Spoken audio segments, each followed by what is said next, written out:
Bismillahirrahmanirrahim.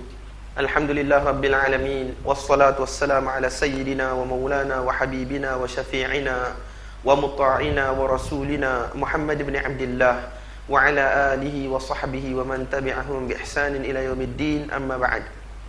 Jadi berterima kasih saya kepada tuan pengurusi majlis, hadirin hadirat yang dimuliakan Allah Subhanahu wa taala.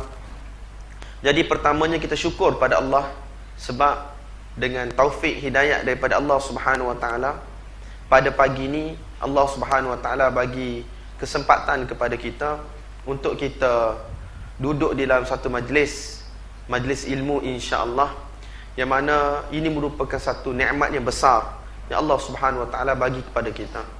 Imam Ahmad rahmatullahi alaih, apabila ditanya oleh salah seorang anak murid dia tentang apakah amalan yang paling besar nilainya di sisi Allah Subhanahu wa taala, maka Imam Ahmad rahmatullahi alaih dia jawab, al-ilmu la ya'diluhu syai' in sahhatin niyyah.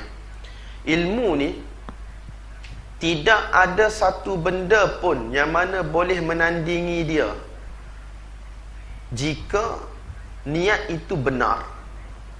Maka anak murid Imam Ahmad rahmatullahi alaih tanya, apakah maksud insahatin niyah? Apakah maksud jika niat dia benar? Maka Imam Ahmad rahmatullahi alaih kata, jika dia menuntut ilmu untuk dia menghilangkan kejahilan daripada diri dia dan juga kejahilan daripada masyarakat, maka itu niat yang betul menuntut ilmu kerana Allah Subhanahu wa taala lah secara umumnya. Nampak tak tuan-tuan?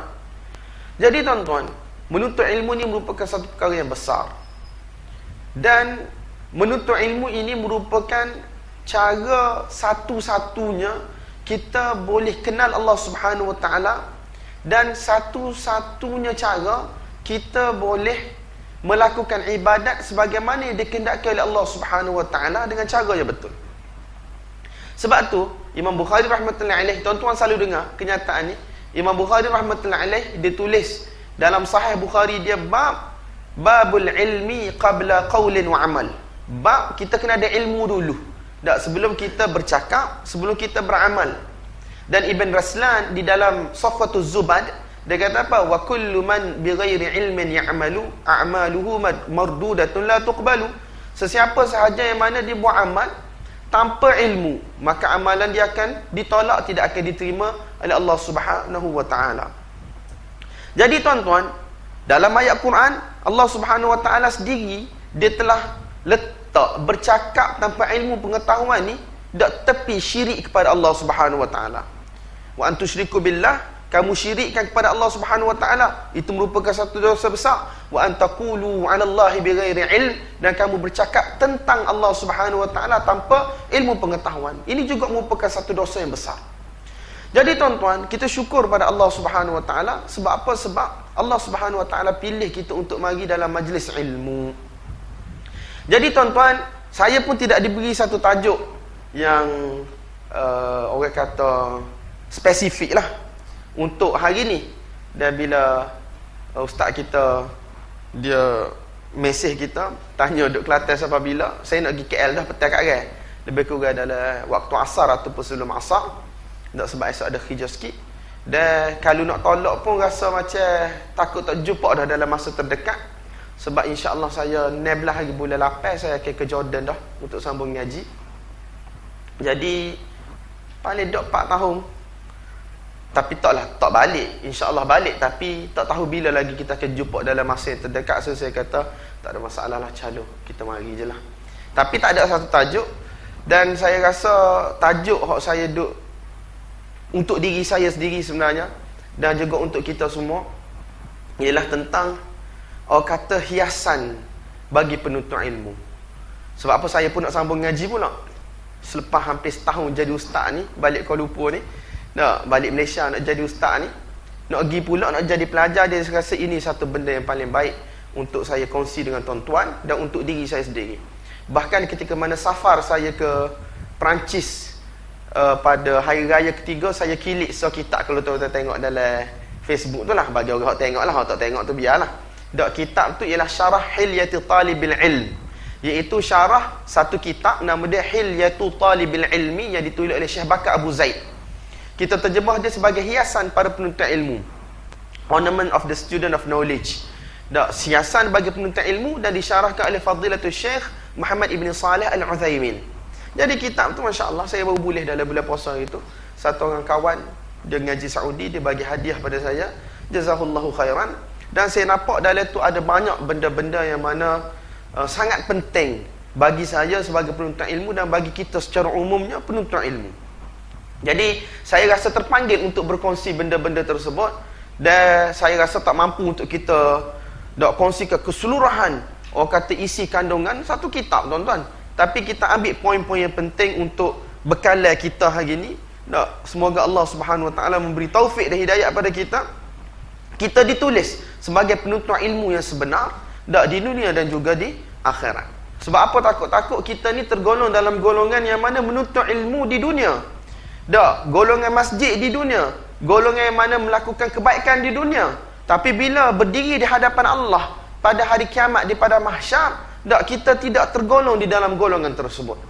Saya ingat antara doa ustaz-ustaz kami, bila habis kitab dan seumpamanya, bila habis majlis-majlis besar, dan antara doa yang mana mereka akan doa sampai menangis-nangis, teresak-resak, ialah, ya Allah, jadikan aku orang Islam di dunia dan juga akhirat.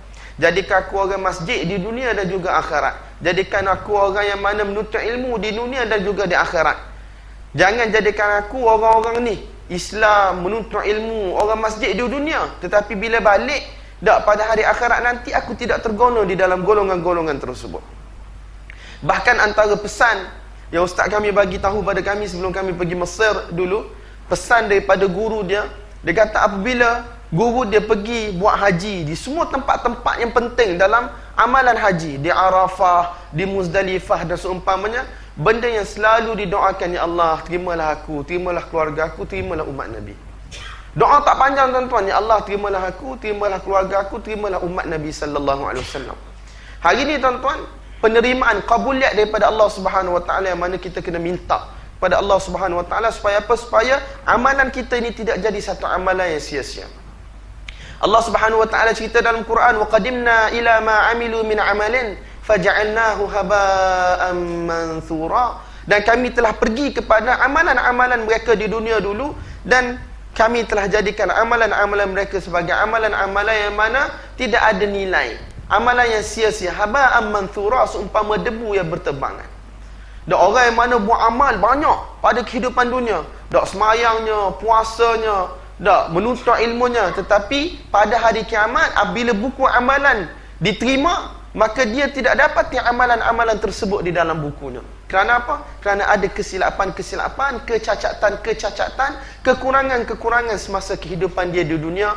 Dan sebab itu sangat penting untuk kita doa, Allah Subhanahu Wa Taala terima amalan kita, Allah Subhanahu Wa Taala terima, Allah Subhanahu Wa Taala overlook, Allah Subhanahu Wa Taala biarkan kekurangan-kekurangan kita, Allah Subhanahu Wa Taala tampung kekurangan-kekurangan kita, dan Allah Subhanahu Wa Taala matikan kita dalam keadaan Allah redha pada kita.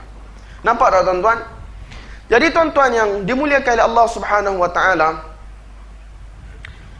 Syekh Bakar Abu Zaid rahmatullah alaih, dia telah mulakan kitab dia. Dia kata satu orang Muslim in general dan satu orang talibul ilm, penuntut ilmu, dia mesti ada mahabbatullah wa mahabbatu Rasulillah dalam hati dia. Dia mesti ada cinta pada Allah dan dia mesti ada cinta pada Nabi sallallahu alaihi wasallam. Ye muhabbat ki baat hai. Ini merupakan urusan cinta, tuan-tuan. Manusia ni bila dia tak cinta, dia tak akan buat. Manusia bila dia tidak cinta, dia tidak akan buat apa-apa pun.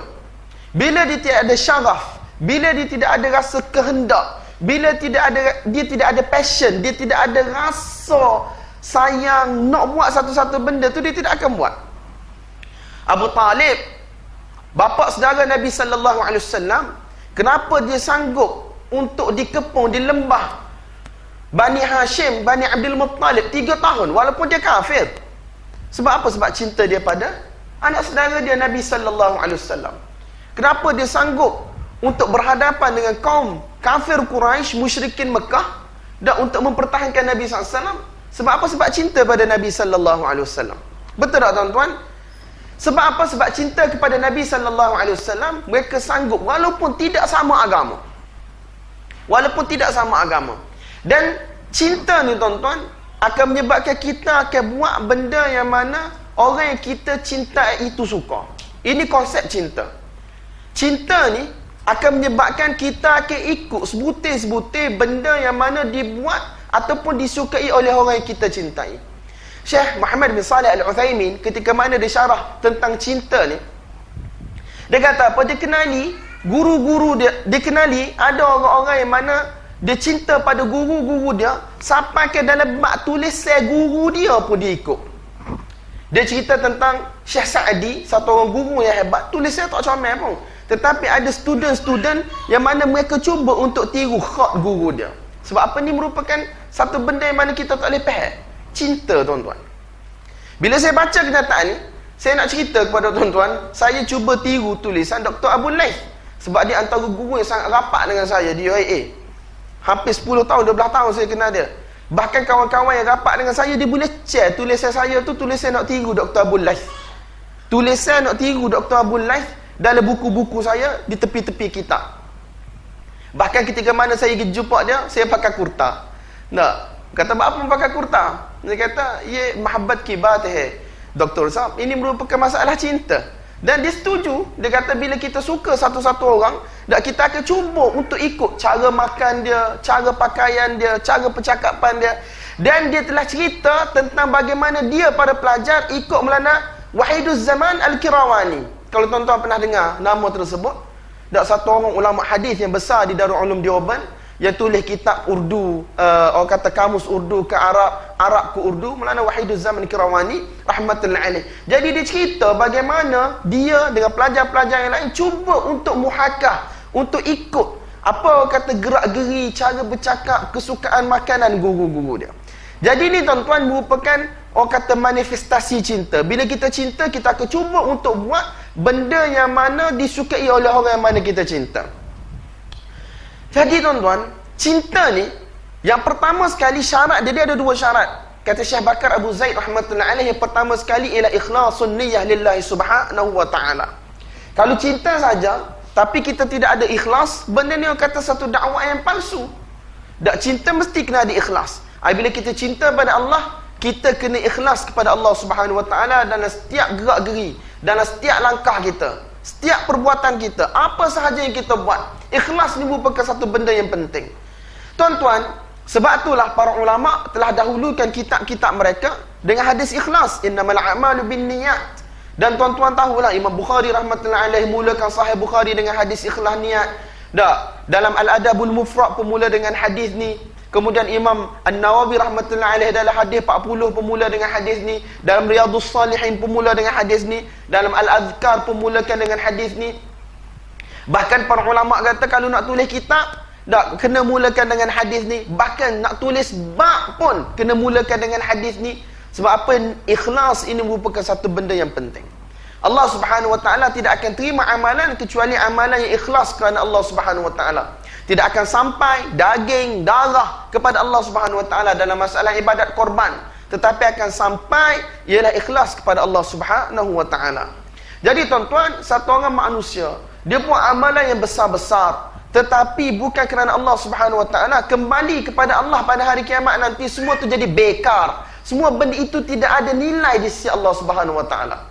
Benda tu tak ada nilai di sisi Allah subhanahu wa ta'ala. Hadis sahih dalam Sahih Muslim, saya selalu ulang hadis ni untuk diri saya dan untuk tuan-tuan. Dan orang mana melakukan 3 amalan yang paling besar kalau kita tengok dalam Islam ni. Yang pertama sekali mujahid, orang mana berjuang di jalan Allah subhanahu wa ta'ala.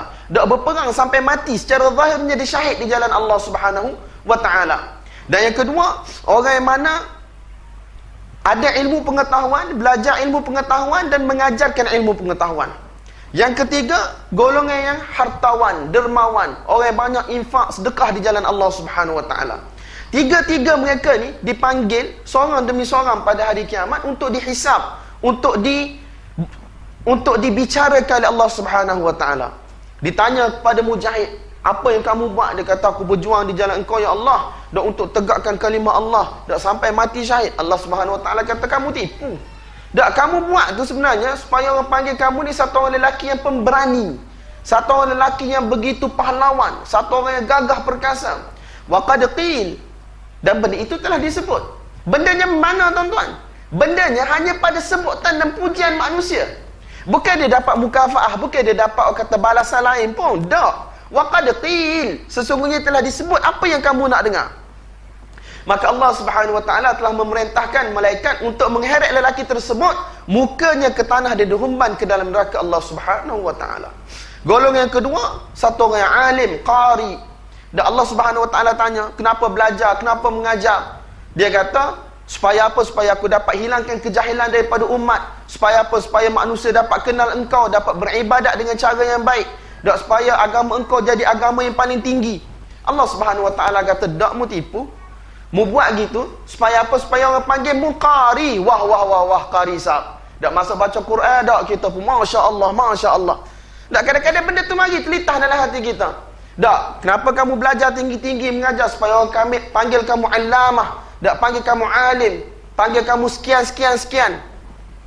Allah Subhanahu Wa Taala kata, tak, kamu dusta, itu sebenarnya tujuan kamu. Tak, kamu buat ni supaya orang puji kamu. Wa qad qil, dan benda itu telah disebut dan kamu telah dengar. Orang kata apa? Kenyang dengan pujian tuan-tuan.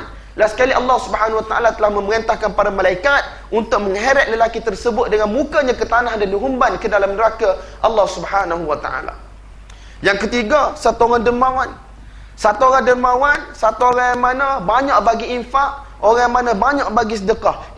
Ni bukan benda mudah tuan-tuan. Bukan benda mudah. Orang miskin, dia takutkan fakar, dia takutkan kemiskinan. Untuk dia bagi infak. Ada 10 riyal, nak beri 2 riyal, 3 riyal, tinggal 7 riyal, 6 riyal. Bukan satu benda yang mudah. Orang kaya lagilah dia syahih, dia kedeku. Sebab apa? Sifat untuk mengumpul dalam diri dia banyak. Kalau dia ada 2 juta, dia nak juta yang ketiga, juta yang keempat. Nabi SAW bagi tahu dah. Jadi tidaklah kita kata orang mana dia kaya, dia boleh bagi. Tak, dia ada 2 juta, dia nak bagi 1000 pun payah tuan-tuan. Hatta 100 pun payah. Illa man rahimallah, kecuali orang yang mana Allah Subhanahu Wa Taala telah tanam dalam diri dia sebenarnya apa yang kamu bagi ni ialah untuk bank akhirat kamu. Kalau tak, orang kaya pun dia akan tamak untuk kekayaan, dia tidak akan bagi. Jadi tuan-tuan, sedekah ni bukan satu benda yang mudah. Bukan satu benda yang mudah. Jadi Allah Subhanahu Wa Taala tanya, kenapa kamu buat demikian? Lelaki tersebut kata, ya Allah, tidak ada satu jalan pun daripada jalan-jalan kebaikan yang kamu suka kecuali aku infak. Tujuan dia untuk bantu orang yang susah, untuk tegakkan Islam, untuk itu, untuk ini. Allah Subhanahu Wa Taala kata, kadzabt, kamu berdusta. Sesungguhnya kamu buat sedemikian supaya apa? Orang panggil kamu ni satu orang dermawan, satu orang yang mana begitu pemurah. Orang tidak akan buat keputusan dalam apa-apa masalah kecuali orang mari minta buah fikiranmu dulu. Wa qad qil, dan telah disebut perkara tersebut dan kamu telah dengar perkara tersebut. Maka Allah Subhanahu Wa Taala telah memerintahkan para malaikat untuk mengheret lelaki tersebut dalam keadaan muka dia dihumban ke tanah dan telah dicampak ke dalam neraka Allah Subhanahu Wa Taala. Ini ikhlas tuan-tuan. Bukan satu benda yang mudah. Tak ada satu orang pun boleh mendabik dada dia. Tak ada satu orang pun yang mana boleh bagi garanti bahawasanya aku ikhlas kerana Allah Subhanahu Wa Taala. Sufyan ibn Sa'id al-Thawri, rahmatullahi alaih, satu orang faqih, satu orang muhaddis, ulama yang besar. Syekh Bakar Abu Zaid quote kenyataan dia dalam kitab dia. Dia kata apa? Aku tidak merawat satu perkara yang mana lebih susah daripada hati aku. Ma'alajtu syai'an ashadda alayya min qalbi. Tidak ada satu perkara yang mana aku rawat lebih susah berbanding dengan hati aku. Al-qalbu la yusamma qalban illa litaqallubih. Sesungguhnya hati itu tidak dinamakan hati dalam bahasa Arab. Al-qalbu dinamakan sebagai al-qalbu sebab dia mari daripada perkataan qalaba, iaitu berbolak-balik. Tuan-tuan, saya pernah bagi tahu tuan-tuan cerita berlaku tentang diri saya juga. Semoga Allah Subhanahu Wa Taala selamatkan saya dengan tuan-tuan. Bila kita duduk di UIA tu, kita duduk dalam satu bilik, kita sorang. Kita letaklah rak kitab kita, tak banyak pun. Tak, bilik kecil, kita letak rak kita. Tak, kita selalu tutup pintu bilik kita. Tapi kadang-kadang syaitan, dia mari, dia kacau kita. Bila kita buka pintu bilik kita nak keluar, tak, ada orang lalu, Dan dia tertengok kitab kita. Dan kadang-kadang masa tu gurur, perasaan hati, oh halimnya aku, hebatnya aku, dia mari. Tak ada satu orang pun mana boleh mendabik dada bahawasanya benda ni tak pernah mari dalam hidup dia. Tak ada satu orang pun, tuan-tuan. Sebab tu ustaz-ustaz kita dia sangat tidak suka untuk letak kitab di luar rumah dia. Bukan luar rumah, tanah. Maksudnya di kawasan ruang tamu. Tapi hari ni benda berlaku, tuan-tuan. Kita ada rumah kecil, kita terpaksa letak luar dan seumpama. Tapi hak inilah benda paling susah sekali. Dan tuan-tuan, jangan rasa pelik kalau ada orang alim yang mana tidak mahu terima tetamu sebab dia nak jaga hati dia dalam bab ni. Kalau kita ada banglo 10 bilik, tak apa, kita boleh susuk kita tak ada masalah. Tapi kalau kita rumah sewa, ada 3 bilik, dan anak sah, kita sah, anak puasa lagi, dan hanya ada ruang tamu, dan kita tak banyak mana pun, 2-3 rak je. Jangan rasa pelik kalau ada orang alim tak mahu terima tetamu kerana dia nak jaga hati dia dalam bab ni. Sebab bukan benda mudah, tuan-tuan, benda susah. Syaitan dia boleh mari tipu kita sikit je. Alim, Masya Allah, Mulvi Sab, Maulana Sab, Doktor Sab, Gotu Sab, Goni Sab. Yang pertama, ikhlas kerana Allah Subhanahu Wa Taala. Dan yang kedua ialah mutaba'atul Rasul Sallallahu Alaihi Wasallam, iaitu kita ikut cara Nabi Sallallahu Alaihi Wasallam, sebetul-betul ikut. Qul in kuntum tuhibbunallaha fattabi'uni yuhibbukumullah.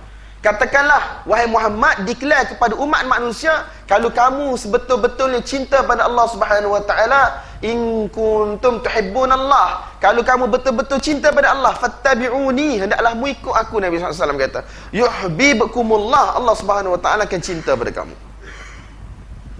Yuhibbukumullah, Allah Subhanahu Wa Taala akan cinta. Jadi tuan-tuan, nak ikut ni dia kena belajar. Kalau tak belajar, kita tak boleh nak ikut. Kita tak tahu hak mana sah Nabi suka, kita tak tahu hak mana sah Nabi tak suka, kita tak tahu hadiyun Nabi SAW, petunjuk Nabi dalam kehidupan. Bagaimana kita nak ikut? Setakat qasidah semata-mata meraihkan cinta, royak cinta, tak padah, tuan-tuan. Tak padah. Kita bukan anti qasidah, saya dengar qasidah dalam bahasa Arab. Ramai lagi orang qasidah bukan Yaman saja qasidah. Oh tu biar video dia marah pula kita. Tak kisahlah. Orang Saudi sendiri qasidah banyak je. Mesir Syekh Salafi qasidah banyak je. Bukan kita kata qasidah tu satu benda yang bermasalah. Tak. Bila qasidah ni lebih had, dia tidak tuju dan tidak membawa kepada kita mengaji untuk cinta Nabi, ikut sunnah Nabi, kita kata benda itu dakwah yang palsu lah. Nampak tak, tuan-tuan? Cinta pada Nabi, tak, kita dengar qasidah puji Nabi tak ada masalah. Tetapi yang paling penting sekali kita mengaji. Bagaimana kita nak kenal Nabi sallallahu alaihi wasallam? Bagaimana kita nak kenal Nabi SAW? Bagaimana kita nak tahu siangnya Nabi? Bagaimana kita nak tahu malamnya Nabi? Bagaimana kita nak tahu petunjuk Nabi dalam makan, dalam minum, bersama keluarga, di luar rumah, dalam pentadbiran, dalam pengurusan? Semua benda ni kita kena ngaji. Dan ngaji yang paling tinggi sekali, tuan-tuan, ialah ngaji hadis Nabi SAW. Tak, daripada sekecil-kecil perkara yang mana berkaitan dengan Nabi, sampalah sebesar-besar perkara berkaitan dengan Nabi, benda itu telah direkod oleh para ulama hadis rahmatullah alaihim. Dan untuk sampai kepada kita, dan orang kata surah, gambaran yang sebenar tentang hidup Nabi sallallahu alaihi wasallam. Nampak tak, tuan-tuan? Kalau ustaz-ustaz tabligh kami, dia katakan bertiga benda kita kena ada untuk tahqiq mutaba'ati Rasulillah. Untuk kita realitikan kita ikut Nabi SAW ni ada 3 benda. Yang pertama pada fikrah, iaitu pada fikiran Nabi SAW, pada gham, pada rungsing risau Nabi SAW untuk umat ini. Sebelum saya mari, saya duduk tengok satu video guru kami, cucunda menantu kepada Maulana Wahidul Zaman Kirawani, Mufti Yasir Nadim. Dia duduk di US lah ni. Dia buat Darul Ulum online, kalau tuan-tuan pernah dengar. Darul Ulum online, pengajian net tahun tapi secara online. Dia tafsir surah Nuh pada bulan puasa yang lepas, tapi dalam bahasa Urdu. Dia kata apa? Nabi Nuh AS di hujung surah Nuh tu 3-4 doa yang Nabi Nuh AS doa kepada Allah tentang kaum dia. Yang pertama sekali, selepas dia doa kebaikan untuk orang yang beriman, Nabi Nuh AS doa, wala tazidil zalimina illa tabara. Janganlah sekali-kali kamu biarkan orang-orang yang kafir ini, orang-orang yang zalim ini kekal atas dunia ni. Sebab apa? Kalau mereka kekal, mereka akan melakukan kerosakan terhadap agama. Nabi Nuh AS sampai satu puncak, doa dia lah kehancuran bagi umat dia, bagi kaum dia. 950 tahun. Tak, 950 tahun Nabi Nuh AS duduk dengan kaum dia. Bukan satu tempoh yang sekejap, tuan-tuan. Bukan satu tempoh yang sekejap. 950 tahun. Kekangan, tekanan dan seumpamanya. Nabi Nuh AS, dia telah berdakwah kepada kaum dia. Sehingga kelas sekali Nabi Nuh AS tak tahan. Nabi Nuh AS minta supaya Allah Subhanahu Wa Taala tidak kekalkan siapa pun di atas apa? Di atas muka bumi ini. Yang kedua, doa Nabi Isa AS dalam surah Al-Ma'idah, in tu'adzibhum fa innahum ibaduk wa in taghfir lahum fa innaka antal azizul hakim.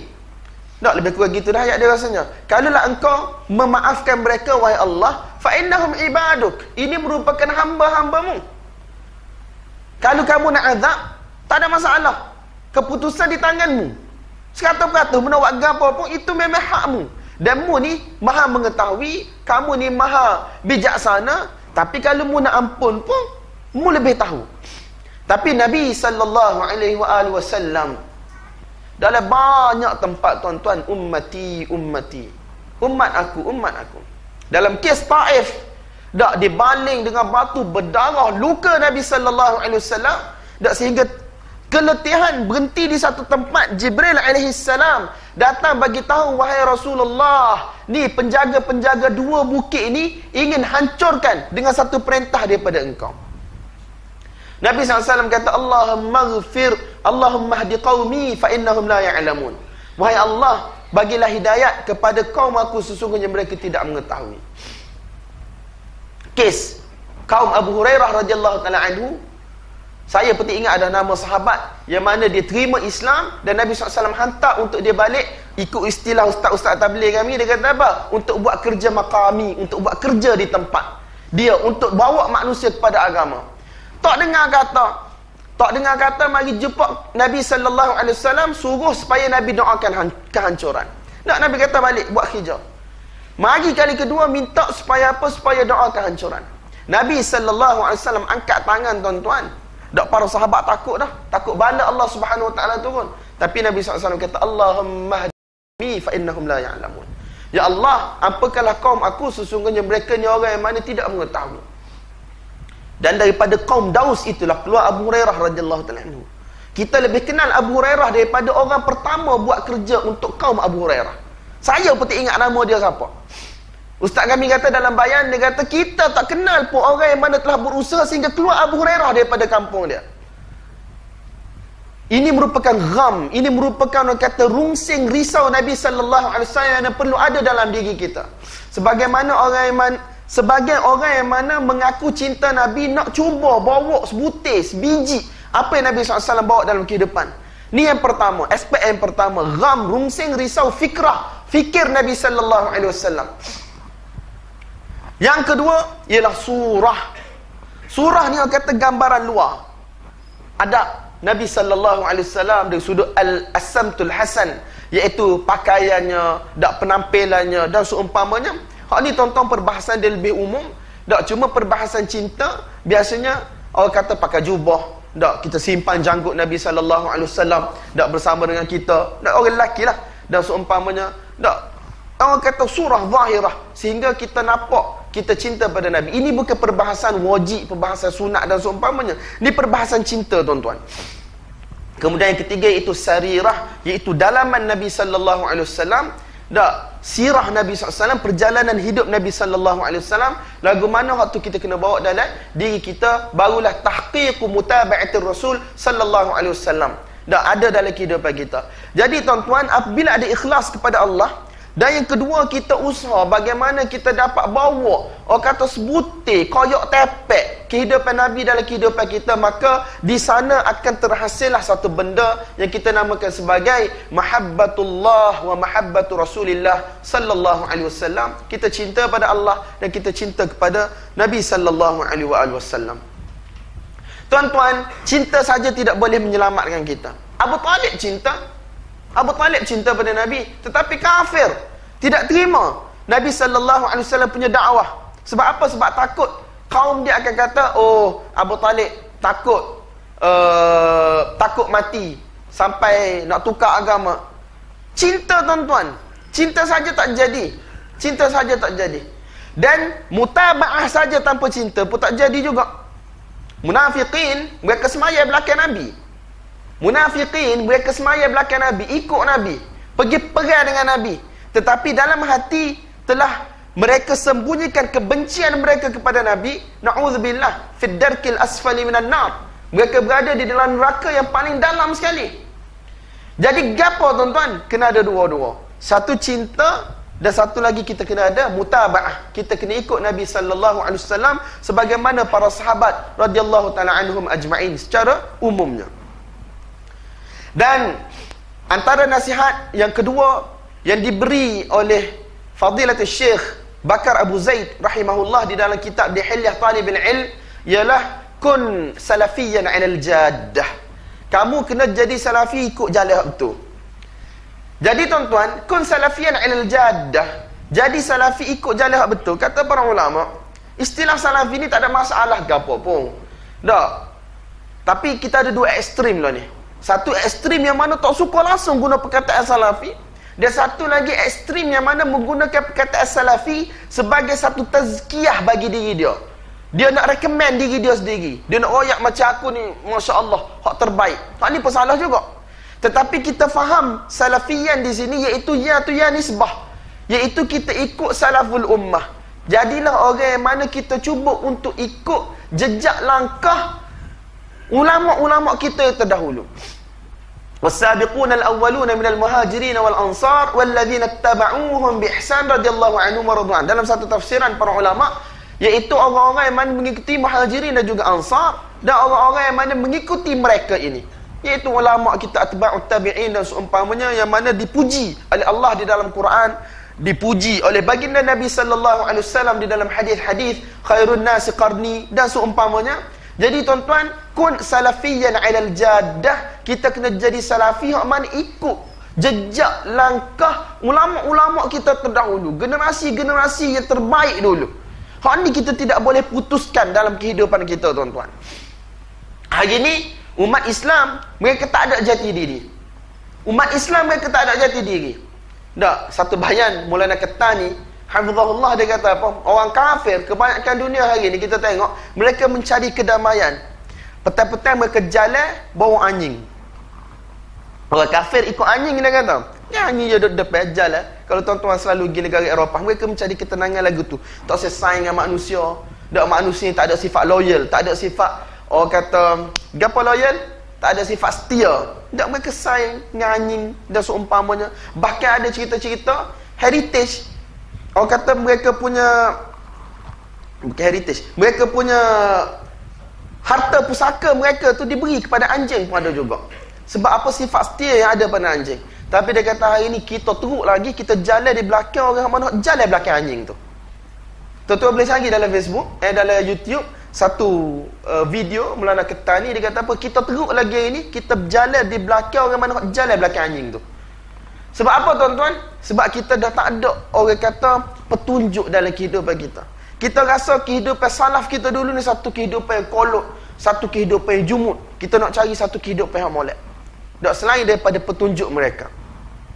Maulana Abu Hasan Ali An-Nadwi rahmatullahi alaih, yang kita selalu panggil Maulana Ali Mia, dia kata apa? Dia kata, kan moto Nadwatul Ulama tu kan, kita nak kumpulkan antara Al-Qadimus Salih, iaitu benda hak salih daripada orang kata orang-orang terdahulu, wal jadidun nafi'. Dan kita nak kumpul antara benda-benda yang baru dan benda tu memberi manfaat pada kita.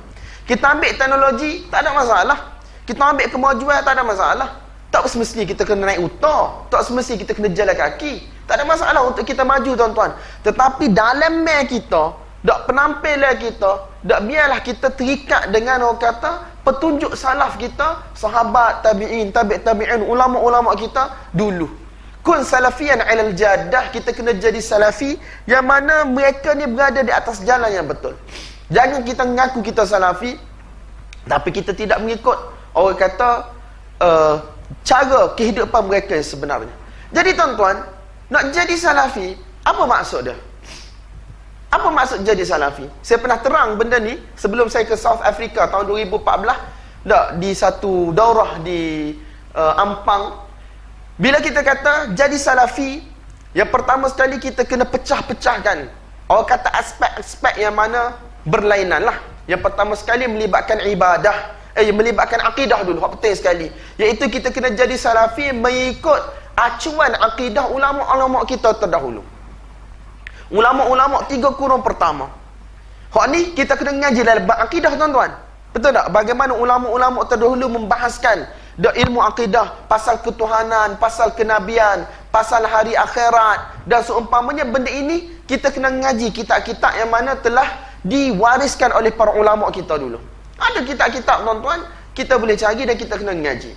Jadi kita mengelak daripada kita termasuk dalam golongan-golongan yang mana menyimpang daripada akidah para ulama salaf kita dulu. Nampak tak? Yang kedua, salafi dari sudut ibadah. Bila kita cerita salafi daripada sudut ibadah, ada beberapa perkara, tuan-tuan, yang mana kita perlu bagi perhatian. Yang pertama sekali, tujuan daripada ilmu adalah untuk kita beramal kepada Allah Subhanahu Wa Taala. Hak ni tujuan daripada ilmu. Bukan tujuan daripada ilmu ni untuk kita banyakkan hafazan, bukan untuk kita banyakkan kitab yang dibeli, bukan untuk kita dapatkan sijil-sijil pengiktirafan, tetapi kita kosong. Maksud daripada ilmu adalah amal. Maksud daripada ilmu adalah amal. Kata Ibn Raslan dalam Zubat, dia kata apa? Fa'alimun bi'ilmihi lam ya'malan mu'adzabun min qabli ubadil wathan. Dan satu orang yang alim, yang mana dia tidak beramal dengan ilmu dia, dia akan diazab di dalam neraka Allah Subhanahu Wa Taala sebelum penyembah berhala diazab oleh Allah Subhanahu Wa Taala.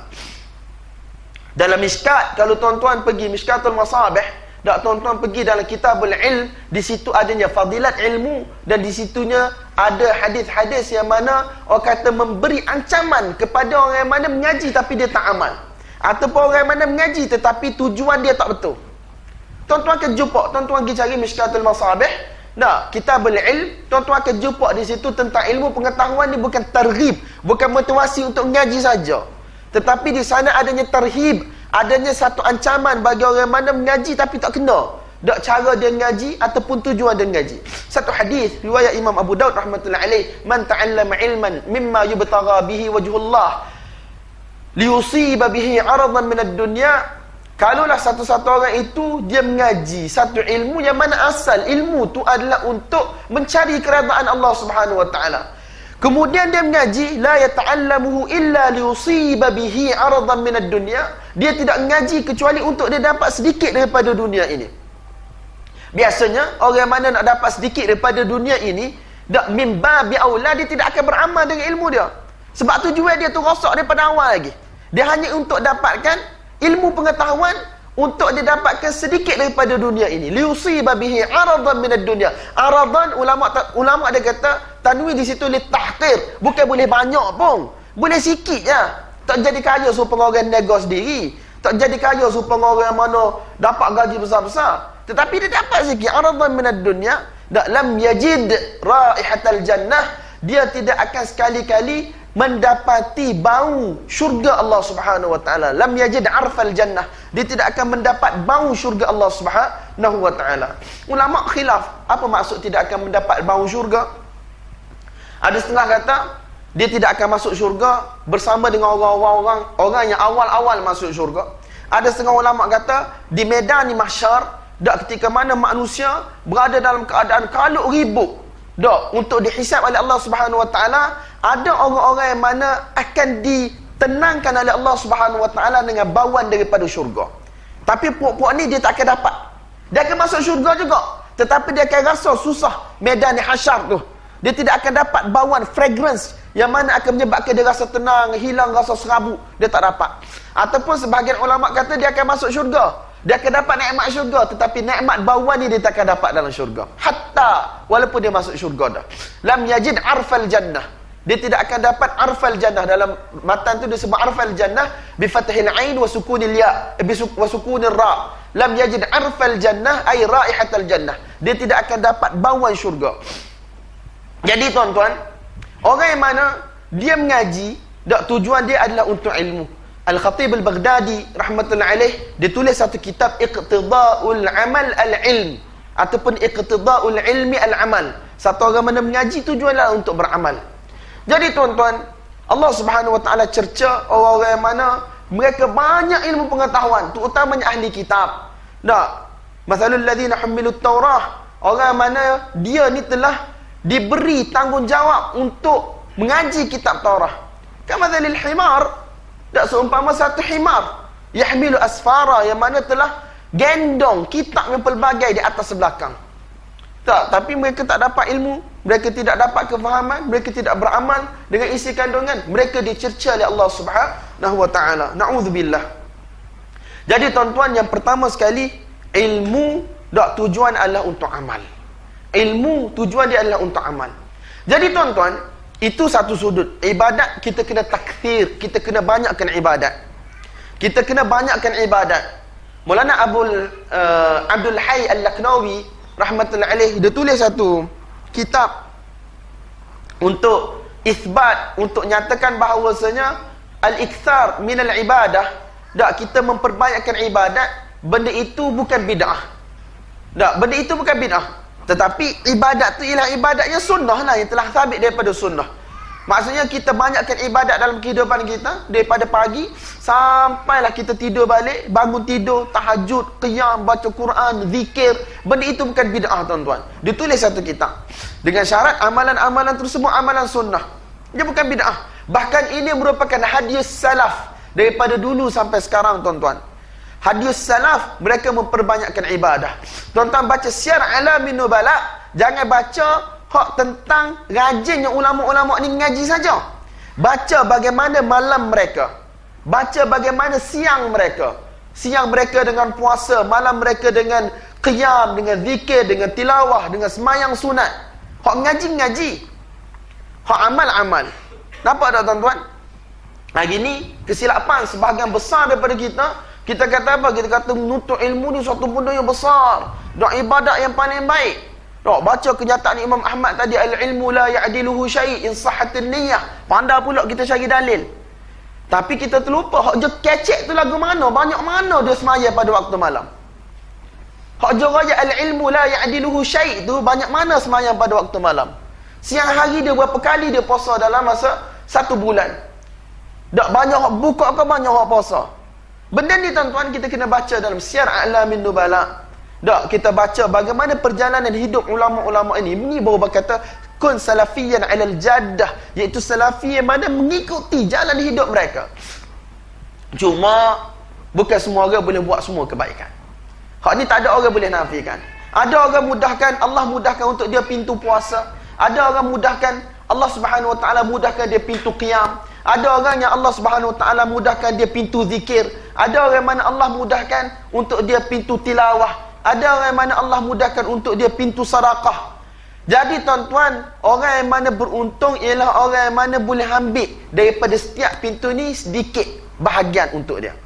Bahagian tilawah pun ada, bahagian zikir pun ada, bahagian sedekah pun ada, bahagian qiyam pun ada.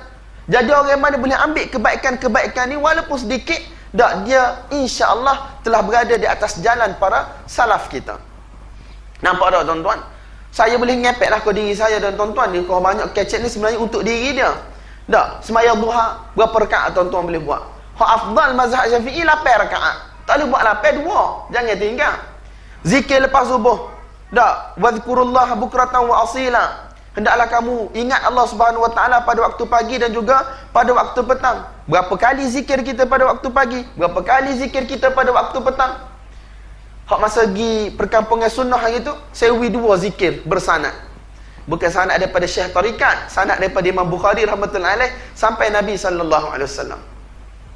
Tuan-tuan kalau tengok, tuan-tuan tahulah. Kalau tuan-tuan tak tengok, saya nak ayat hari ni. Dak, zikir pagi, Nabi sallallahu alaihi wasallam kata dalam satu hadis riwayatkan oleh Imam Bukhari rahmatullahi alaih daripada hadis Abu Hurairah radhiyallahu anhu, siapa yang mana sebut la ilaha illallah wahdahu la syarika lah, lahul mulk wa lahul hamd wa huwa ala kulli syai'in qadir, sebanyak 100 kali. Tak, la ilaha illallah wahdahu la syarika lah, lahul mulk wa lahul hamd wa huwa ala kulli syai'in qadir. Tak, sebanyak 100 kali. Seumpama dia membebaskan 10 orang hamba.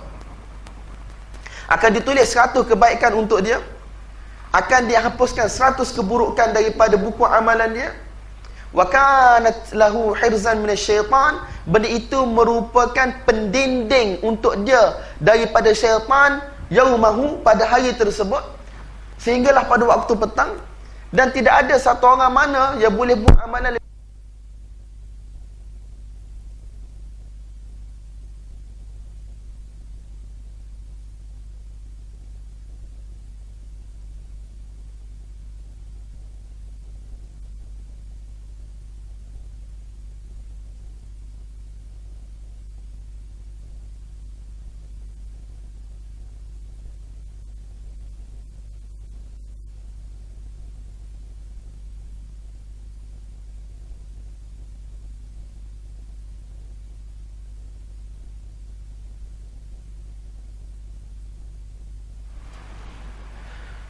Dan yang kedua, masa saya pergi khatam Bukhari yang latest di Sri Petaling, masa Syekhul Hadis Maulana Abdul Hamid, dia baca hadis yang terakhir, dak 2 kalimah yang mana berat pada timbangan, ringan di mulut, dicintai oleh Allah Subhanahu wa taala, subhanallah bihamdihi subhanallahil azim.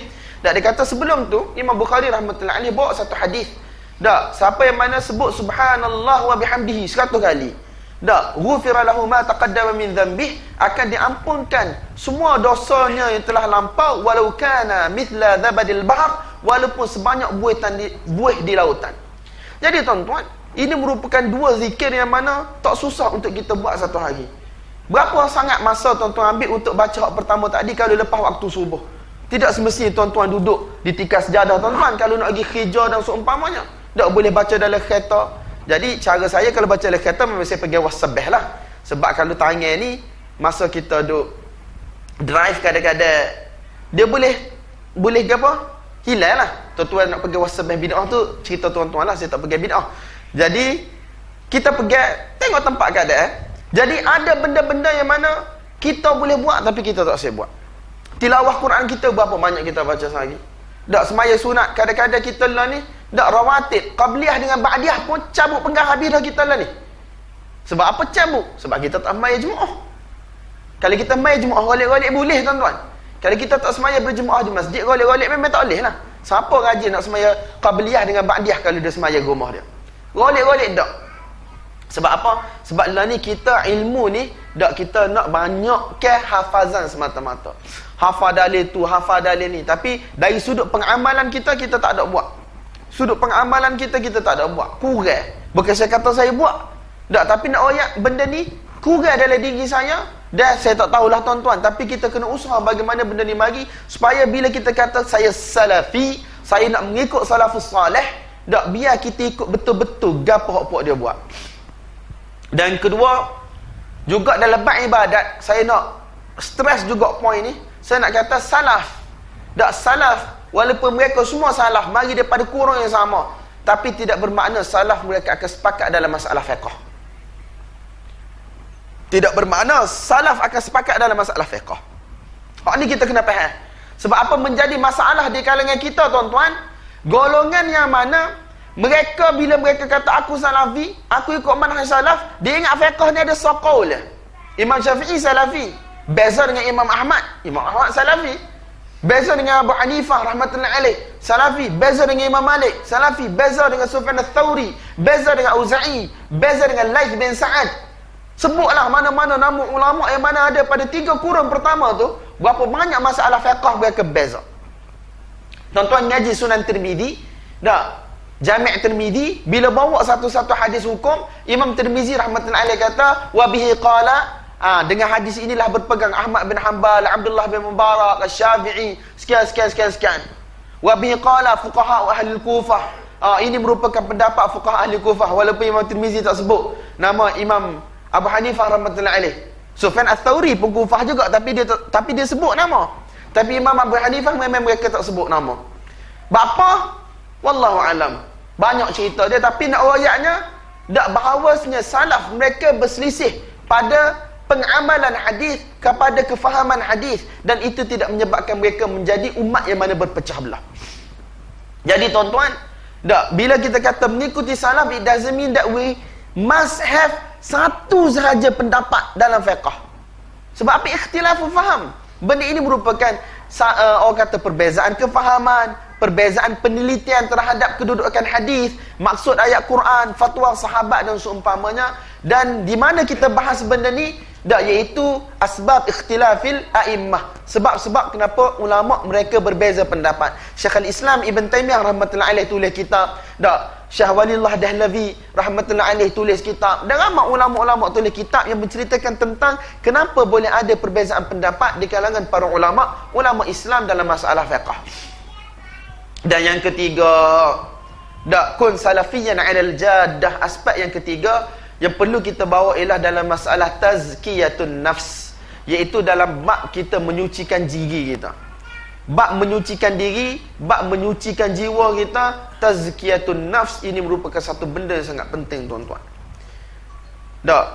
Benda ini disebut oleh Syekh Bakar Abu Zaid rahmatullahi alaih di dalam poin yang seterusnya selepas kun salafiyan 'alal jaddah, iaitu kita kena dawam muraqabatillah subhanahu wa ta'ala. Kita kena sentiasa rasa Allah subhanahu wa ta'ala ni observe kita. Allah subhanahu wa ta'ala tengok kita. Ini merupakan maqam ihsan. Ini merupakan level ihsan sebagaimana yang disebut di dalam hadis Jibril alaihi salam.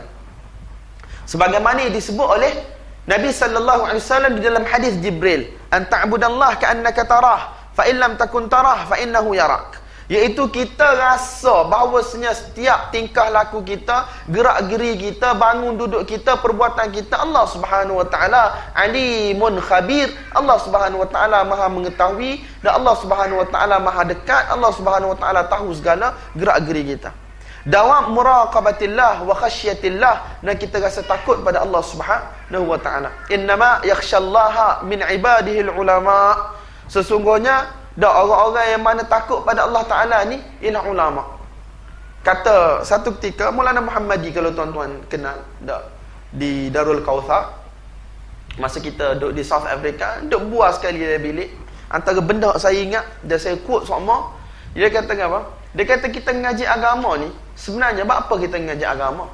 Ngaji agama ni ialah jalan pintas untuk kita lebih dekat pada Allah. Ngaji agama ni jalan pintas untuk kita lebih dekat pada Allah. Tapi kalau kita ngaji agama, kita semakin jauh daripada Allah, makin tak kenal Allah, maka rugi kita ngaji agama. Rugi kita ngaji agama.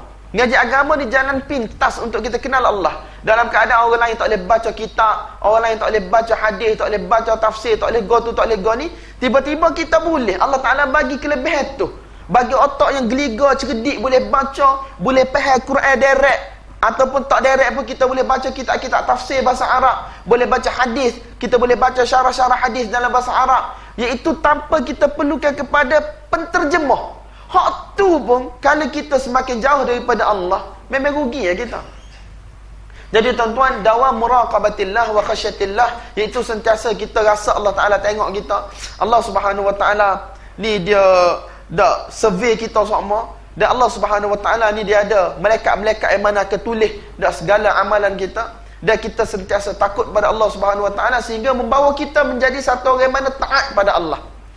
Dah menyebabkan lahir daripada tubuh badan kita ni taat pada Allah Subhanahu wa Ta'ala. Maka tuan-tuan, ini merupakan satu perkara yang sangat diberi perhatian dan penekanan oleh salaf. Benda ini sangat diberi penekanan dan perhatian oleh salaf. Ustaz kami Mufti Yunus Bobat hafizahullah, dia kata, bapa di madrasah kita ngaji kitab ni untuk satu-satu bidang, especially fiqh, daripada tahun 1 sampai tahun 7 tu kita duk ngaji fiqh. Lepas so kitab, lepas so kitab. Padahal banyak je masail-masail hukum hakam telah dibahaskan dalam kitab-kitab sebelum ni. Tujuan dia kata adalah untuk ta'wid manusia dengan syariat, untuk biasakan manusia dengan syariat, untuk hidup bersyariat.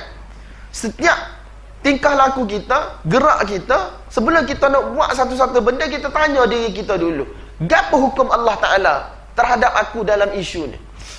Terutama bila melibatkan jual beli, melibatkan harta benda. Sebelum nak masuk satu-satu skim, sebelum nak terlibat dengan satu-satu perniagaan, kita kena tanya, hak ni lulus syariat tak lagi ni? Kita duit kepada kawan kita ni atas dasar apa? Atas dasar pinjam ke? Atas dasar hibah bagi hadiah ke? atas dasar mudharabah ke, atas dasar musyarakah ke. Dok, gapo dia duit ni siapa boleh berpindah daripada satu tangan ke satu tangan? Kita tak rajin tanya, tuan-tuan. Sebab apa? Sebab kita tidak biasa hidup syariat. Sebab apa, tuan-tuan? Muraqabatullah, dia akan melahirkan khasyah. Dok, kita sentiasa rasa dan perasan Allah Subhanahu Wa Taala observe kita, Allah Subhanahu Wa Taala duk kelih kita, dia akan melahirkan sifat khasyah. Khasyah ni perasaan takut. Dan takut ni duk dalam, dia akan melahirkan kesannya pada zahir anggota tubuh badan kita. Faham tak, tuan-tuan? Kita tengok ada satu gelas air, dok, atas meja ni. Ini bukan hak saya. Sebelum saya ambil dia, saya nak minum, dok, saya kena tanya dulu, air ni halal ke tak? Air ni halal ke tak? Halal lah. Sebab biasanya orang letak secara urufnya, benda ni ibahah lah untuk saya minum. Tapi kalau kita duduk dalam satu asrama, dok, satu bilik ada 4-5 orang, kita tengok ada satu botol air. Dok, boleh tak kita nak iktibar, kita nak ambil kira benda tu halal untuk kita? Uruf kata gitu ke? Dalil syarak kata gitu ke? Dok, tuan-tuan. Faham tak? Kalau bukan hak kita, dia bukan hak kita. Kecuali jelas pada dalil syarak bahawasanya benda ini dibenarkan untuk kita. Masa kita duduk UAE ada satu subjek, dak, al-ibahah indal usuliyin. Dak, keharusan di sisi para ulama usul. Bahah kita hanya tentang bab ibahah sahaja, harus sahaja. Nak ayat benda perbuatan kita ni bertitik tolak daripada ilmu, yang mana sebenarnya ilmu ini, batang tubuh kita ni, dia akan bergerak ikut syariat bila dalam hati dia ada khasyah, ada rasa takut. Dan khasyah ini akan timbul bila kita ada dawam muraqabatillah, dak, bila kita sentiasa rasa bahawasanya Allah Subhanahu Wa Taala ni, dak, dia duk perhati kita, dia duk tengok kita. Ada malaikat yang sedang menulis amalan-amalan kita. Tuan-tuan, daripada perasaan takut inilah Abdullah ibn Mubarak, dak, dia terbawa pen satu orang lelaki, dia dah musafir jauh dah, pergi ke satu tempat, saya tak ingat mana, Khurasan ke mana, tapi dia terbawa pen satu orang. Dan bila dia sampai dak di tempat tu, dia telah patah balik hanya untuk hantar pen itu kepada pemilik asal dia. Sebab apa dia buat lagi? Atau bukan buat lagi, tak ada intention pun, tak ada niat pun, tetapi itu merupakan satu benda yang mana bukan milik dia, bukan satu milik dia. Jadi dia telah tempuh masyakkah safar yang begitu jauh berbulan hanya untuk kembalikan satu benda yang bukan milik dia. Benda ni mari daripada perasaan mana, tuan-tuan? Perasaan takut pada Allah, dan benda itu terzahir pada syariat, terzahir pada anggota tubuh badan manusia yang mana mengikuti syariat Allah Subhanahu Wa Taala. Saya tak ingat cerita ni, Syekh Uthaymin ada sebut tak dalam syarah, tapi saya rasa saya ada baca benda ni dalam masa terdekat, dan if I'm not mistaken from the same syarah by Syekh Uthaymin. Dan benda ni saya dengar daripada guru saya masa saya ngaji di daurah dulu. Abdullah ibn Mubarak antara satu tokoh salaf yang mana tuan-tuan kena cari buku, dak, baca siapa Abdullah ibn Mubarak. Kalau tuan-tuan boleh bahasa Arab, Darul Qalam, dak, dia ada satu siri dipanggil Silsilatul A'lam, dia panggil siri-siri para ulama-ulama ni. Dan ada satu buku tentang Abdullah ibn Mubarak. Ramai je ulama-ulama tulis dak, tentang Sufyan Ats-Tsauri, banyak ratus jilid, buku kecil je, tuan-tuan. Cuma orang kata satu tokoh Abdullah ibn Mubarak rahmatullahi alaih. Kemudian banyak nak cerita ni, buku banyak ratus muka surat, tapi saya rasa cukup dah dulu setakat tu untuk diri saya dan diri tuan-tuan. Ni antara perkara-perkara penting yang disebut juga, ialah kita kena jaga kita punya akhlak peribadi kita. Mula pula lah kena cari Ustaz Khairul Ikhwan yang buat daurah gitu sini, Muhammad Ikhwan. Kena cari dia, biar baca buku Syarah Hilyati Talibil Ilm oleh Syekh Bakar Abu Zaid tu. Kalau dah ada terjemahan molek baru, bagus. Dalam tu ada adab pelajar, ada adab dengan guru, adab dengan kawan-kawan, adab dengan kitab, bagaimana cara kita nak belajar. Jadi kalau kita nak cerita belakang hari ni pun payah juga. Tak, cuma saya rasa cukup dah dulu kot.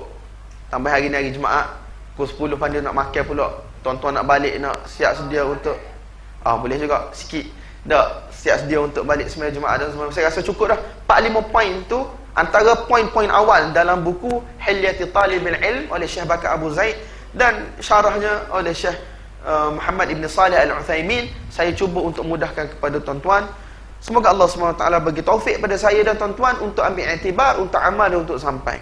Dan insya-Allah bolehlah buka 1-2 soalan kepada yang ingin bertanya.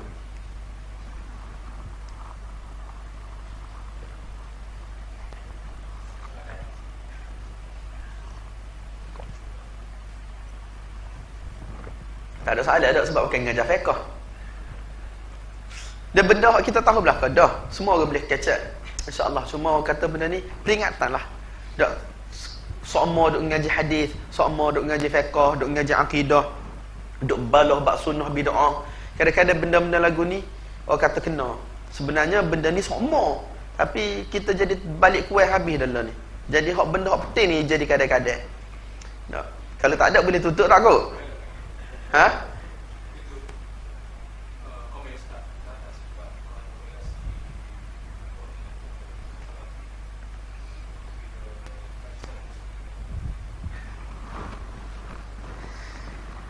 Aigoo. Jadi tuan-tuan, soalan dia ialah apakah reaksi kita terhadap sikap orang yang mana menisbahkan diri mereka kepada salafiyah ataupun kepada salaf dalam kes bila Tok Guru Haji Saleh meninggal rahmatullahi alaih. Jadi saya sendiri pun masa kes tu berlaku, bila dia meninggal, dalam saya tak ingat. Saya rasa saya ada kat Malaysia dah ke tak. Saya balik Malaysia hari Jumaat lepas. Sebelum tu lagi lah kot. Jadi saya duduk tengok-tengok dalam Facebook gitulah. Duduk tengok-tengok dalam Facebook. Cumanya kita tengok ada dua ekstrim lah di kalangan salafiyah sendiri pun. Dan salafiyah ni satu benda yang payah kita nak tahdid. Semua orang mengaku salafi belakang. Yalah tak? Hak mana nak mengaku lah. Hak tak saya mengaku tu memang pagi hari lah daknya. Cuma kita ada banyak lajak. Kalau saya sebut nama ni di KL ni, dia ada banyak salafi dia. Saya malah nak sebut nama, tapi kalau saya sebut, tapi hakikatnya gitu. Ada salafi Asal Ta'lim, ada salafi IQ, ada salafi Sungai Kantan, ada salafi Gotu, ada salafi Goni, macam-macam ada. Jadi masing-masing mendakwa mereka berada di atas jalan salafus salih. Hatta di negara Arab sendiri pun kita ada banyak puak. Tak? Kita ada banyak pecahan-pecahan. Dan masing-masing mendakwa mereka berada di atas jalan salafus salih.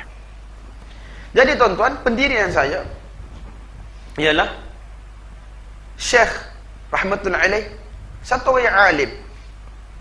Apapun perbezaan kita dengan dia, perbezaan tersebut adalah dalam bidang ilmu. Tak, kita beza banyak dengan Tok Guru Pondok. Kita tahu kita beza banyak. Tetapi Syekh satu orang yang alim. Dan hidup dia adalah untuk menyebarkan agama Islam. Dan ada beberapa kenyataan Syekh yang mana disebarkan, yang mana saya tidak tabayun wajah dia sejauh mana. Bila dia kata Allah tak setara mana, dan Nabi SAW, lagu mana kita tak tahulah, ayat dia yang jelas kita tak tahu. Walaupun zahirnya kita kata benda tu kufur zahir, tetapi takwil kita tak tahu. Dia ada takwil ke dia tak ada takwil. Dan satu orang dia hanya boleh royak bahawa benda ini secara umum kalau difahami zahir benda tu kufur. Zahirnya kufur, Allah tak setara mana, maksudnya Nabi SAW lebih. Tapi kalau dia ada takwil, terpulang dia dengan Allah Subhanahu Wa Taala lagu mana di atas kenyataan tersebut. Benda tu sampul lisan kau. Bila ada ihtimal benda tu menyebabkan kita terpaksa tabayun. Kita kena pergi cek dengan tuan badai dia sendiri. Apa maksud? Masalah set kita, bila orang royak satu-satu benda kita tak jelas, kita tak pergi tanya masa dia hidup pun. Kita dah main kat Facebook gitu, kat WhatsApp group. Patutnya kita kena pergi tanya untuk kita tahu hukum dia di sisi kita lagu mana. Tak? Jadi kita tak ada masa nak kita bayar. Saya sendiri tak kita bayar. Saya kata mungkin dia ada wajah hak dia nak royak, ataupun dia ada takwil yang mana mungkin dia ma'zur, dia akan diuzurkan oleh Allah Subhanahu Wa Taala dengan takwil tersebut. Tetapi secara umum, kalau kita, orang tanya kita kata zahir ayat tersebut, apparently ayat tersebut kufur. Hak tu kita ayat, tapi mungkin dia ada takwil. Maksudnya kita tak boleh nak rayak dah benda tu. Kita tak boleh nak bagi tahu kepada orang lain. Ayat lagu tu tak boleh guna dalam kehidupan kita. Jelas kita punya pendirian. Tapi untuk menghukum dia secara total, dok, hanya dengan satu video lagu tu, payah tuan-tuan. Memang payah. Memang payah.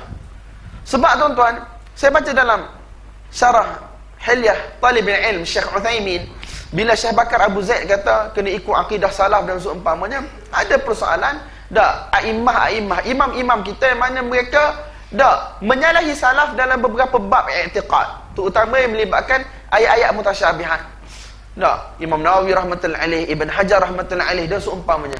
Syekh Uthaymin kata itu ijtihad mereka. Dan mujtahid ni musib wa mukhti. Dak, ada yang betul, ada yang salah. Betul dapat 2 pahala, salah dapat 1 pahala. Dan mereka banyak sangat hasanat, kebaikan-kebaikan dalam agama ni yang mereka buat. Dak, sebarkan agama, keikhlasan mereka, warak mereka, dak ajak manusia kepada agama. Dan kalaulah itu dikira sebagai satu kesilapan, insya-Allah akan hilang kesilapan tersebut di dalam lautan kebaikan-kebaikan mereka buat. Datuk Guru Haji Saleh, kalau kita tengok secara umumnya, banyak kebaikan ke banyak keburukan dia buat? Banyak kebaikan. Dak ngajar fiqh, ngajar tauhid, gitu gini. Jadi seluruh kehidupan dia mengaji, mengajar. Cuma ada beberapa benda kita khilaf dengan dia. Kenapa kita tidak boleh nak doakan keampunan untuk dia? Hak dia balas dengan kita tu, biarlah kita berbalas dengan dia juga. Tetapi orang yang beriman, walladzina ja'u min ba'dihim yaqulun rabbana ighfir lana wa li ikhwanina alladhina sabaquna bil iman. Hak ni kerja kita. Semoga Allah Subhanahu Wa Taala maafkan dia, ampunkan dia. Hak lebih-lebih tu Allah Subhanahu Wa Taala bermuamalatlah dengan dia mengikut keadilan Allah Subhanahu Wa Taala atau rahmat rahim Allah Subhanahu Wa Taala. Jelas tuan-tuan. Tak siapa, tak perlu siapa kita laknat. Tak siapa perlu kita kata macam-macam. Tuan-tuan lagi semaya lagi tak saya sudah.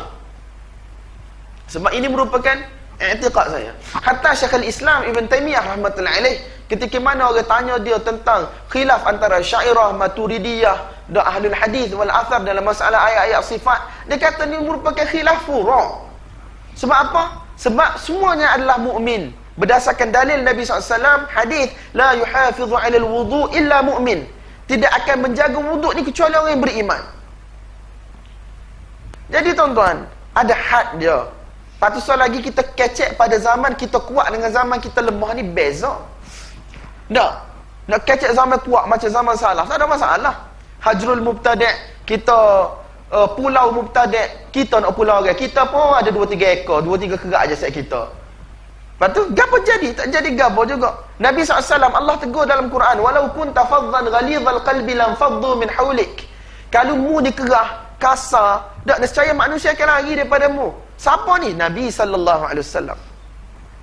Orang yang mana terkenal amin, amanah, dipercayai oleh masyarakat Arab. Hak tu pun Allah Ta'ala tegur. Apatah lagi kita. Jadi kita tuan-tuan, kita hanya perlu cerita bahawasanya ini pada pandangan kita silap. Itu sahaja. Tidak sampai kepada ada orang mempertikaikan dia bukan ulama pandangan saya. Tu subhanallah. Dalam Facebook kita ni macam-macam jenis manusia ada. Dia bukan ulama pada pandangan saya. Tu konai ulama. Siapa ulama? Mu. Hak ngaji tak tahu mana. Bukan ulama pada pandangan saya. Oh, kau iman ni, tak ada masalah kalau bukan ulama. Mu bukan ulama. Patut nak kecek pasal orang. Jadi orang-orang lagu ni dia tidak berjaya nak jaga tangan dia dalam penulisan menyebabkan dakwah sunnah ni susah. Saya duk mesej dengan Dr. Rozaimi dalam isu ni. Dia kata, ya Allah, kita ni duk berusaha bagaimana untuk kita duk persembahkan dakwah yang tenang, dakwah yang orang kata boleh diterima. Bukan kita nak mudarah, bukan kita nak mujamalah sangat, tapi memang itu hakikat akhlak dalam dakwah. Hakikat dan akhlak dalam dakwah. Kita ada hak untuk tahzir orang, jangan pergi kepada dia, takut orang awam ni akan berubah pandangan, akan terkena syubhat dan seumpamanya. Tak ada masalah, hak kita. Jangan pergi ngaji dengan orang tu, jangan pergi ngaji dengan orang ni. Tetapi untuk bercakap lebih daripada itu, seolah-olah dia satu orang kafir, satu orang murtad, Na'udzubillah. Bukan hak kita, tuan-tuan. Betul tak? Kita tak pergi ngaji dengan setengah-setengah orang untuk jaga agama orang awam tu. Takut pergi siu replika, tapak kaki Nabi ke, takut buat benda tak betul. Betul, tak ada masalah. Itu hak kita. Untuk kita tahzir. Dak orang-orang pun kita tahzir. Orang-orang kita kenal. Bukan tahzir umum, tuan-tuan. Tahzir orang kita kenal. Hak mari duk ngaji kita 4-5 tahun. Kata tak seragi lah ustaz tu. Dak. Dia bukan manhaj kita. Dia sekian. Setakat tu, bas. Tak ada apa. Tapi kalau kita nak kecek umum depan ramai seumpama dia tu kafir, murtad. Bukan, tuan-tuan. Wallahualam, saya tak pernah dengar ajar kecuali satu tu je video saya tengok, dan saya rasa tidak akan ada satu orang mukmin yang akal dia waras akan royak benda lagu tu tanpa takwil. Ataupun kalau ada sabqul lisan, wallahualam. Sebab tu saya tak komen benda tu ketika mana benda tu viral dalam Facebook mula. Ala kulli hal, kita doakan kebaikan untuk semua orang. Takut kita mati tak ada regi. Wallahualam bissawab. Ada soalan lain? Hak ni hak kita belajar daripada guru-guru kita. Tak, pendirian. Hatta kalau kita ada Maulana Asri dan seumpamanya di sini, ustaz-ustaz tua kita, apa pendirian mereka terhadap guru-guru pondok? Tak, saya rasa pendirian ihtiram, tabjil, kecuali khilaf masalah ilmu benda biasa, tuan-tuan. Betul tak?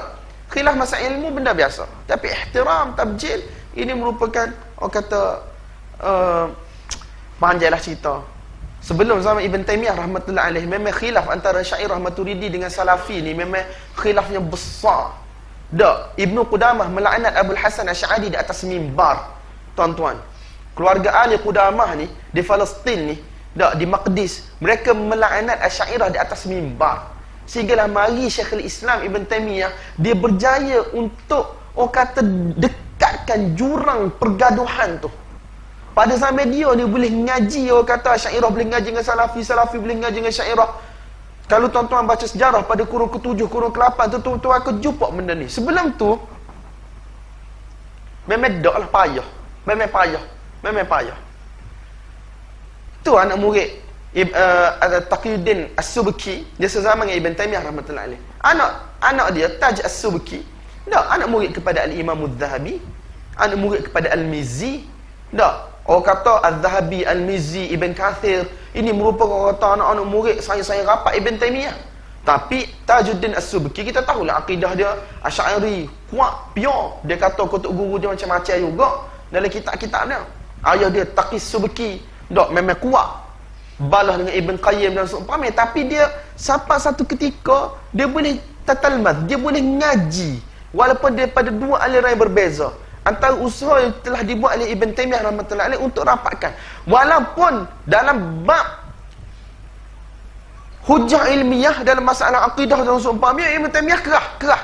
Tetapi dari sudut untuk cuba rapatkan, dak, saling mengambil faedah, benda itu berlaku dak di atas usaha Syekhul Islam Ibn Taymiyah rahmatullah alaih pada kurun ke-7, pada kurun ke-8.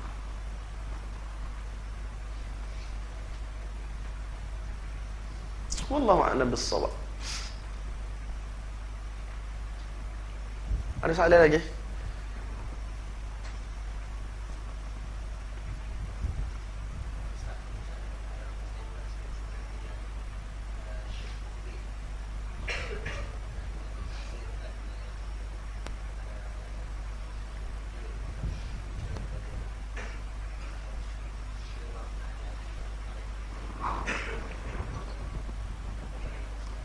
Syekh Muqbil rahmatullah alaih tahzir Jemaah Tabligh, kerana daripada Jemaah Tabligh tersebarnya hadis-hadis yang dhaif dan seumpamanya. Soalan payah, tuan-tuan. Jawapan pun payah juga. Sebab kita sedang berbicara tentang manusia. Kalau kita tengok madrasah Yaman, dak, Syekh Muqbil dan seumpamanya, tahzir mentahzir ni, dia bukan melibatkan orang luar saja, Jemaah Tabligh ko ikhwan kan. Dak, sama pun dia sendiri pun lagu tu juga. Sama pun dia sendiri pun. Syekh Rabi' Madkhali, dak, Syekh Aiman Jami, dak, Syekh Fulaih, Patu Hasan, Abdul Hasan Al-Ma'ribi, Usama Qusi.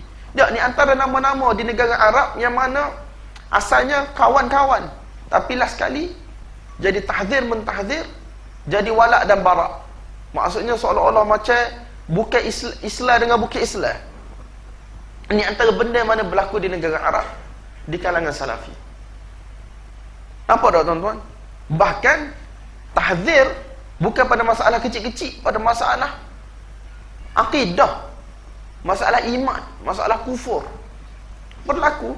Dan benda ni kita duk sembang dengan kawan-kawan kita mengaji Madinah. Dan memang antara benda yang payah untuk kita cerna lah, untuk kita faham apa sampai setara tu jadi. Kadang-kadang benda masalah peribadi. Tokoh ibadat ni tak ada masalah. Jadi nak ayatnya, kalau dia tahzir jamaah tabligh, tahzir tu berlaku tak ada masalah. Cuma kita terima ataupun kita tidak terima. So, saya bukan nak bahas isu jemaah tabligh tu. Kita nak bahas isu tentang hadis daif itu sendiri. Hadis daif itu sendiri boleh diguna tak boleh guna dalam fadail amal dan untuk disebarkan. Kita duduk punca masalah tu duduk situ. Punca masalah duduk situ. Sebab ramai Salafi yang mana mereka pegang hadis daif tak boleh guna untuk fadail. Dan ramailah nama ulama-ulama muasirin yang disebut. Syekh Abdul Karim Khudair dalam tesis master dia Al-Hadis Ad-Da'if wa Hukmul Ihtijaj bihi, dia tulis golongan-golongan yang mana kata boleh, golongan-golongan yang kata tak boleh. Dia cuba untuk tatabbu', dia cuba untuk istiqra', dia cuba untuk cari, cek. Dan di kalangan muasirin ramailah. Syekh Ahmad Syakir, Syekh Albani, Syekh Subhi Saleh, seumpamanya hak kata tak boleh guna langsung untuk fadail amal hadis yang dhaif ni. Targhib tak boleh guna. Cukup dengan apa yang ada dalam hadis sahih dhaif. Tak ada masalah, itu pilihan mereka. Tapi puak lain dia nak pegang qaul jumhur, pendapat jumhur.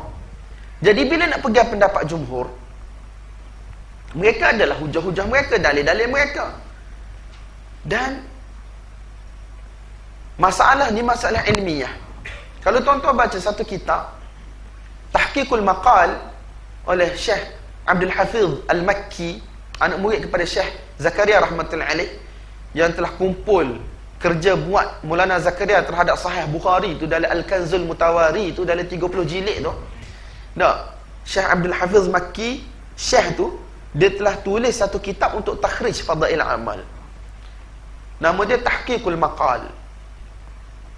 Cuma dalam mukaddimah dia bawa bukti penggunaan hadis-hadis yang dhaif dalam pelbagai bidang ilmu Islam oleh para ulama dulu sampai sekarang. Bahkan dia buktikan penggunaan hadis yang dhaif dalam akidah sekalipun. Tuan-tuan mungkin kejut sebelum ni kita kata akidah ni kita kena guna hadis yang sahih je. Dan dia buktikan daripada kitab siapa? Dia buktikan daripada kitab salaf dan ulama-ulama yang menjadi penerajuk pada dakwah salaf. Tak kejut buruk kita kalau kita jumpa tuan-tuan benda lagu tu. Baca kitab-kitab Ibn Rajab, baca kitab Ibn Qayyim rahmatullahi alaih. Jangan kenal kitab Ibn Qayyim ni Zadul Ma'ad saja. Jangan kenal kitab Ibn Rajab ni Syarah Ilal saja. Baca kitab-kitab lain. Jadi mereka telah istiqra' kitab-kitab pemuka-pemuka dakwah salaf ni, hatta dalam bidang akidah pun dia telah bawa daripada Syarah Sunnah oleh Al-Lalikai, Gotubani, dia bawa hadis-hadis yang mana di situ adanya kelemahan tapi dijadikan sebagai hujah oleh ulama salaf dalam masalah i'tiqad. Jadi bila benda-benda lagu ni mereka telah persembahkan dengan bukti-bukti ilmiah, payahlah tuan-tuan kita nak jawab. Dia memang satu orang yang ngaji, dia bukan kerja dia nak kena jawab semua benda. Kalau benda tu jelas dengan dalil pada depan mata dia, dia kena terima. Kalau dia mukabir. Satu orang yang mana dia nak tolak kebenaran. Tak? Sebab tu kita kena jalan dengan dalil. Cumanya kes jamaah tabligh, orang awam, kita tidak nafikan kesilapan di kalangan orang-orang awam yang mana tidak mengaji. Hak ni memang kita tidak nafikan. Mereka bermudah-mudahan dalam orang kata quote hadis, royak benda ni hadis dan seumpamanya. Tapi benda ni bukan berlaku dalam jamaah tabligh saja. Bila kita buka Q&A hadis Dok, dari page kita, Dr. Rozaimi sendiri pun, dok, banyak benda-benda hadis-hadis yang dikatakan hadis yang mana tidak berasal daripada jemaah tabligh pun. Orang selain daripada jemaah tabligh, dok buat ustaz tu, ustaz ni, dok kadang-kadang tak tahulah dia jumpa satu kata-kata hikmah, dia kata hadis Nabi. Jadi benda ni orang kata afat ni dia mari daripada semua jenis orang. Tapi kita tak nafikan, dok, pengikut jemaah tabligh ada sumbangan dia. Sebab saya duduk daripada awal, tahun 98 lagi saya ikut tabligh. Siapa lah ni? Jadi kita tahu dalam bayan-bayan, ustaz-ustaz dia mungkinlah terselamat. Orang-orang mengaji daripada royak hadis-hadis yang palsu. Tetapi orang awam memang banyak cerita pelik-pelik kita dengar. Benda ni tidak boleh diingkari. Tidak boleh diingkari. Jadi tuan-tuan, ada beberapa cabang bila kita nak cerita benda ni. Satu nak cerita tentang pengikut, satu nak cerita tentang usul ilmu. Kenapa dalam jemaah tabligh, masyaikh-masyaikh dia tulis kitab yang mana di situ ada hadis daif, dah ada hadis yang cerita-cerita yang orang kata macam untuk pengajaran tetapi sanadnya lemah dan seumpamanya, sebab mereka ada usul ilmu mereka dan pada mereka mengikut jumhur para ulama. Dan kebanyakan benda itu dikutip daripada kitab-kitab ulama-ulama yang muktabar, ulama-ulama yang besar juga. Hak tu satu benda. Cuma lah ni kita kata bagi pihak kita pula, dalam keadaan kita dah ada banyak hadis-hadis yang sahih, dah hadis yang hasan, cerita-cerita yang sahih hasan, kita sebagai guru kita usaha bagaimana untuk sebarkan hak ni saja dulu. Dan kita cuba untuk bagi tahu kenapa kita tak say dak benda-benda yang dhaif-dhaif sangat ni. Sebab apa? Takut kesan dia kepada masyarakat. Masyarakat akan bermudah-mudah dalam menisbahkan sesuatu benda kepada Nabi sallallahu alaihi wasallam. Hak tu kita ajak kepada program semak hadis.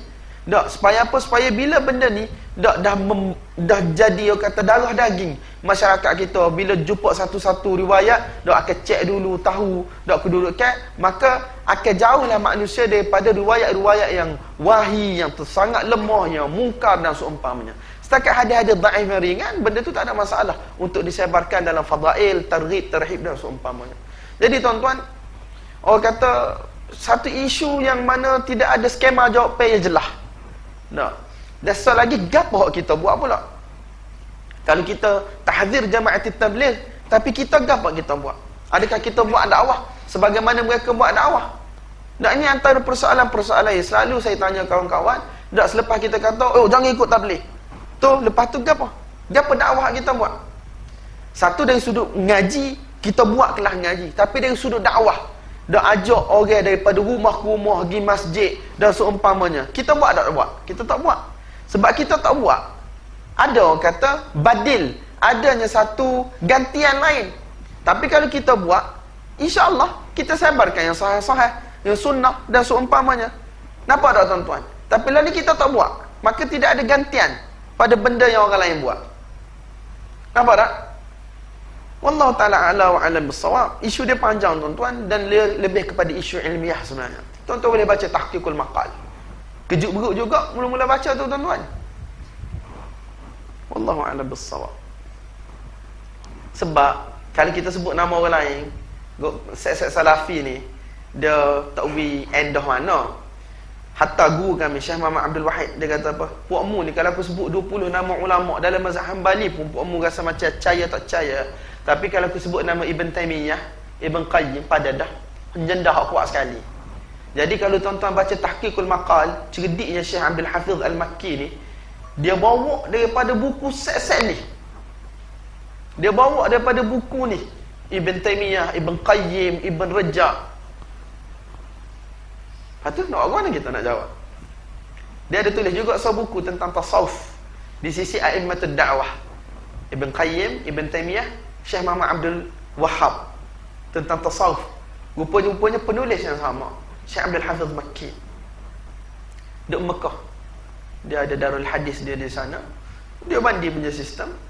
Dan tuan-tuan baca tentang tasawuf di sisi a'immatud da'wah. Sebab banyak orang cerita dalam video ni kan, orang benda patut rahsia sama-sama kita. Orang tanya Syekh Muhammad Abdul Wahid dalam Facebook dia. Dia kata kadang-kadang set-set salafi ni, dia mempersembahkan Ibn Taymiyah yang mana bukan ori Ibn Taymiyah lagu tu. Dia mempersembahkan Ibn Taymiyah yang mana bukan ori Ibn Taymiyah lagu tu. Ibn Taymiyah ni dak dipersembahkan dengan cara yang mana memburukkan nama Ibn Taymiyah. Tapi kalau orang telusur baca kitab-kitab Ibn Taymiyah dan seumpamanya, dia kenapa Ibn Taymiyah ni dari sudut tasawuf dia lagu mana, dari sudut hadis dhaif dia lagu mana, dari sudut dakwah dia lagu mana.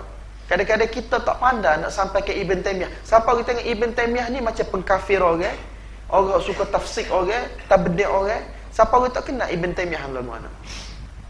Saya baca tentang Ibn Taymiyah yang ditulis oleh Maulana Abul Hasan Ali An-Nadwi rahmatullahi alaih. Saya cerita sungguh-sungguh, saya baca sampai saya jerit. Sampai saya jerit tu air mata bila baca tentang sejarah hidup Ibn Taymiyah rahmatullahi alaih. Jollah lah kalau Dr. Yusuf Qaradawi kata antara ulama paling rapat dengan hati dia ialah Ibn Taymiyah. Dia siapa yang kenal Ibn Taymiyah melalui sejarah hidup dia, melalui tulisan-tulisan dia, kalau dia cuba buka hati dia, dia akan sayang ke Ibn Taymiyah.